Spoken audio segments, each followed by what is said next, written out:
Good morning. Studio day today, so the hair is not perfect or anything, so bear with me. One of the questions that I get asked the most is how do I organize my photos? As an artist, I have thousands and thousands and thousands of photos. My first computer was a laptop. I am a PC girl. My first computer was a laptop with a terabyte of storage in it, and I quickly fried that, and I'm now on a desktop with 32 gigs of RAM and 4 terabytes of storage so that I can have all my photographs handy with me all the time. Having this many photographs, and these are not just reference photographs to paint from, they're photographs of my work, things that have been on my website, events that have happened, a lot of videos. Now that I'm doing videos, they take up a huge amount of room. And people are asking me how I organize them. There are many different ways to organize your art. A lot of people used to use Picasa.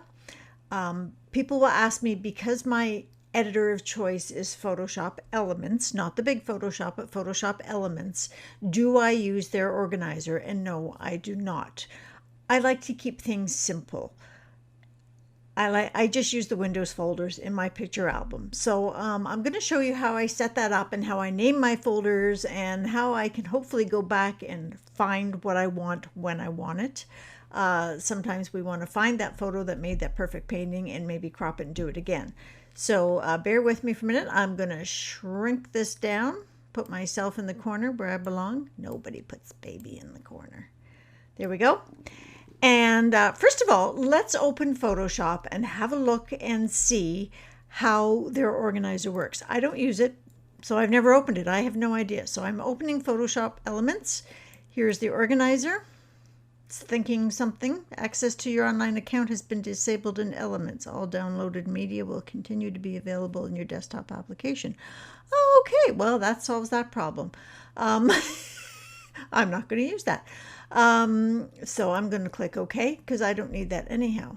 Oh, wait a minute. Maybe I'm here. Oh, I am here. Okay. I have no idea what that meant. So bear with me. Okay. So this is the Photoshop Elements. I can import work. That would be bring it in from your camera. You can have it set by media, videos, and photos, people, places, and events. That's all very, very complicated to me. I don't use that. And I want to be able to find stuff no matter where I am and what app I'm using, because maybe I'm not going to use Photoshop Elements for something. So let's close Photoshop Elements. And I will show you how I use just the Windows, okay? I'm sure that Mac is the same. It has folders and files, just like any other program. So I'm going to go ahead and at the bottom of the screen here, I'm opening my file organizer. And I'm going to go down. You can see my desktop. I got a lot of stuff on here. Here's my pictures. Okay. Now, if I right click my pictures and open my properties, this will show you how big my photos, my pictures folder is. We are now, you can see it down here. It's getting bigger and bigger. 499 gigabytes. Is that it? No. Okay. That's it. When I switched from my laptop to a desktop, I did clear off a lot of photos, holidays and things that I have no intention on painting, but I wanted to keep old weddings and stuff like that. But I didn't want to get rid of them, but as I'm not using them daily, I didn't need them on my desktop. So I have now 500 gigabytes. So this is how, if you're looking at my desktop here, how I have my photos set up.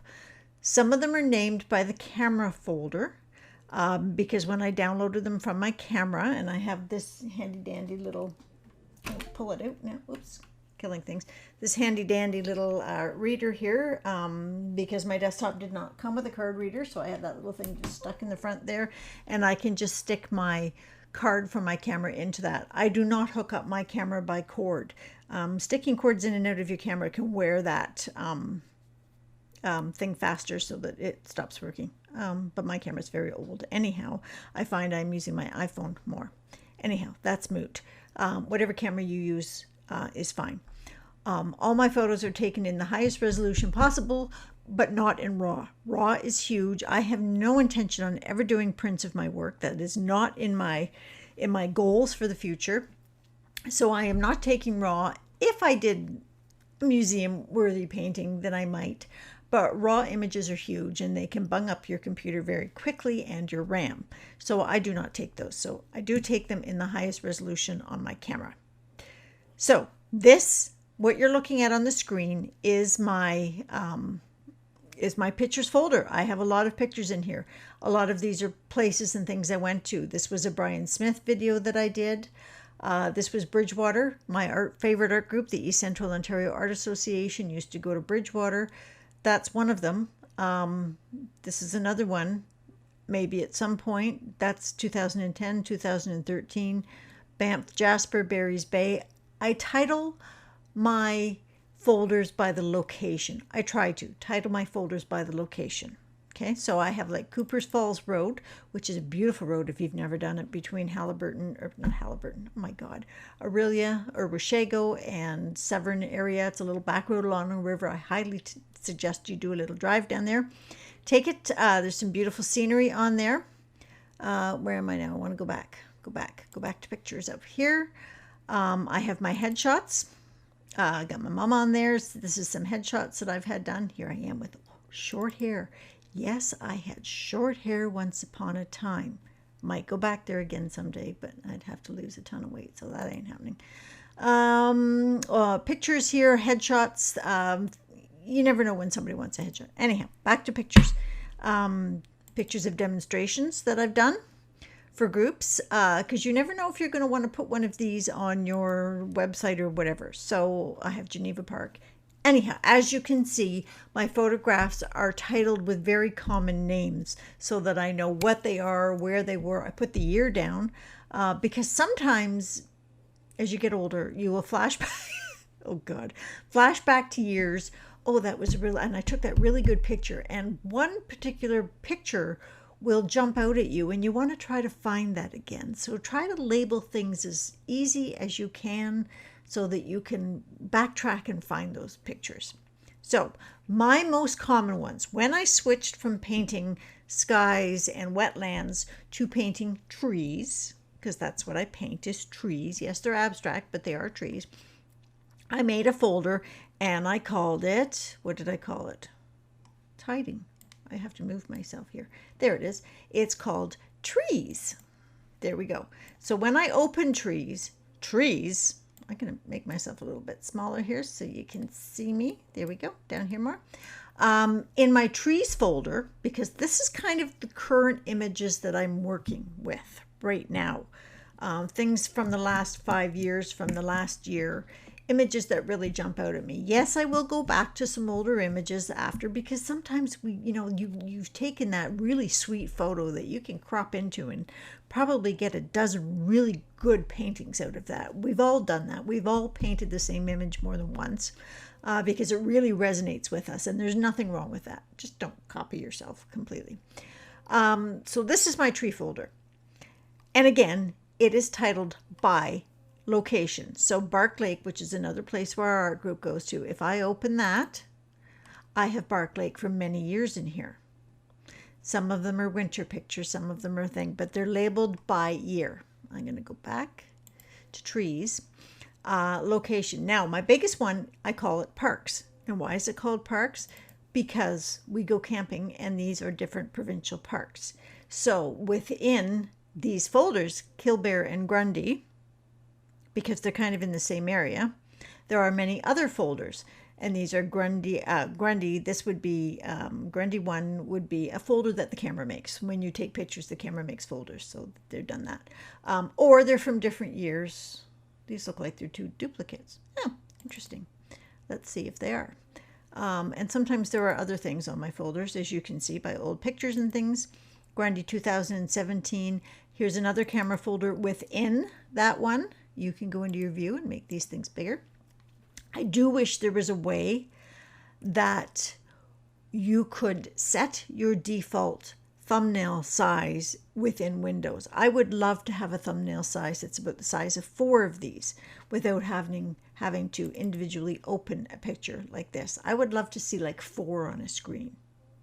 Windows, are you listening? If there's anybody that knows a way you can do that, let me know. So again, this is I'm going to backtrack now. This is a folder that the camera made, because I use a Fuji, and it was from the same year of Grundy 2017. So the camera makes different folders, right? Every time you pause for a while or something, the camera makes a different folder. So, and there's Killbear and Grundy. I have other years in here. I have Killbear. This is the beautiful shoreline. Where's the shoreline? I don't paint a lot of shorelines. The beautiful shoreline of Grundy. And I have done many images from in here. But you get the idea. So this is my folder called Parks. It's probably the one that I go into the most right now. And it's parks, being provincial parks. I have Algonquin Park in here. Within Algonquin Park, I have Lake St. Peter. And that is because it occurred on an Algonquin Park weekend with a bunch of friends. And that's where my brain goes. If I want Lake St. Peter, where's Lake St. Peter? It's near Algonquin Park. We were there on that weekend when we went into Algonquin Park. So that's where I put that folder so I can find it later. It's all how your brain works. So when I go back to trees, within trees, I have, I used to have one called Tree Crops. And these were paintings that I had altered and edited to use. Now, what's this one? Is this current? This is current. Okay, so within the Tree Crops, I also have another one. And this is the most important folder that I have. Okay, it's called Good Stuff. I called it that years ago. If I change the name now, I won't know what I'm looking for. Okay, so you have to go with what makes sense to you. And years ago, I called this folder Good Stuff because this is really good stuff. Okay, it's like The Sopranos. Good stuff, man. Okay, within this folder, Good Stuff, I have other folders. These folders are titled by surface size. So I have, let me see if I can make this bigger so you can see better. I have, there we go, 30 by 60. These are images that have been edited down into the size of a 30 by 60 surface, canvas, panel, whatever you paint on. Go back to that. I have 48 by 60, which is a common size. 48, some of these you'll notice are a little bit bigger. That's because they've been into a 54 by 60. I don't do a whole lot of those, so I just left them in that folder. These are images that have already been edited. They have been souped up with color, they've been cropped, they've been tweaked, and they have punch to paint from. So when I'm going through my photos, I will, how do I explain this? The size that I paint on is dictated by the photo and the image I'm looking at. Some images are really boring except for that one slice down the middle. And I can crop into that photo and tweak it, and that will become, sorry, I don't know what noise that made. I just hit my microphone. That one crop can become a perfect 30 by 60 or 36 by 72. So these folders are all named by common surface sizes, the ones that I do the most, vertical and horizontal. If I do something that's slightly off, I still put it in the folder that's closest to the size because I don't want to have 5 million folders. Does that make sense? Every now and then I will download my iCloud photos. Oops, not all of them. I just did some of them there. I have a lot of folders and I lose stuff. I don't lose stuff. I know where it all is. Sometimes I just have to go looking for it. So, you've probably clicked off by now. To show you how to find a photo. Okay, so if I'm in my Good Stuff folder and I have this absolutely stunning photo right here, this one that I'm clicking on, and I love that picture. This is a really cool picture, by the way. And this was practically unedited. My camera took this like this. Even though this is the edited version, there's no virgins around here. The edited version of this photo, I want to find the original photo that I took in the original folder. How many years ago I took it, I don't know. So to do that, we're going to click on it. We're going to right click on it and we're going to rename. Then we're going to copy the file name down here. Copy it. Then we're going to go into search up here and we're going to paste. Now, when we paste it, I'm going to take off this A. And I'm taking off the letter A at the end because I put that on. When I duplicate an image, I will put /123 or ABC at the end of it to know kind of what order I duplicated that photo in and then edit it. So I want to go back to the original, and I want to go way back to look in my pictures folder. So over here on the left, I'm going way back to pictures. So I'm going to delete all these folders. I'm not deleting them. I'm just kind of getting rid of them. And I'm going to click search. Let's see what happens. Okay, so here's the original photo. This is probably the original one.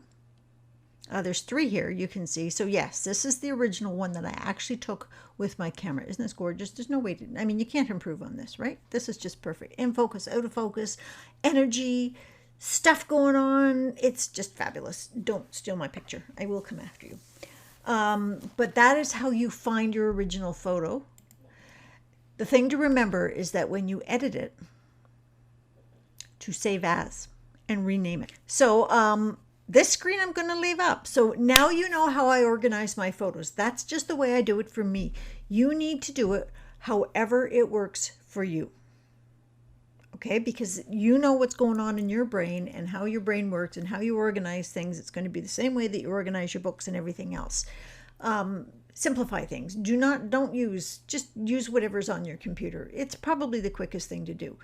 If I want to travel with me, oh my God, if I want to do some editing on the go and use my laptop, which I just did, I just upgraded it. I put a new hard drive in it and a clean install of Windows, so it's fast and good as new as it was when I bought it. I use jump drives. So I have, if I can get this little thing out, this is, by the way, my big hard drive that I have all my other unnecessary photos stored on. But I gotta get at this little thing. This is a little thing I have. This is a ScanDisk 128 gigabyte little jump drive, and if I'm working on photos, I can send them to here. I have actually the entire. No, I don't. I have all my good stuff on here. Is it that big? No, it's not that big. I need to get a bigger one. And I can just put any files that I need to on my computer. I need to get another one of these that's bigger. Note to self, order it today. And then I can just take that and stick that in my laptop. And there we go. Sticking it back in. You can hear the noise making. There we go. There's my drive that just opened. This one is probably going to do the same thing. This is the card reader I'm sticking back in again, if I can get my fingers to work. Anyhow, so organize your folders the way it makes sense to you. That's how I do it. I don't use any other apps. I don't use any plugins. I don't use any online or anything. I pay Carbonite to back up my computer. I've never had to use it. Well, actually, that's not true. You can retrieve files from it, but I know that it's backed up when I need it. Okay, good. So come back with me shortly, and I'll show you how I do some editing of photos to use those photos and tweak them to paint with, like you would see in my good stuff folder. Until then, don't forget to subscribe and like my stuff so that more people will find me. Bye.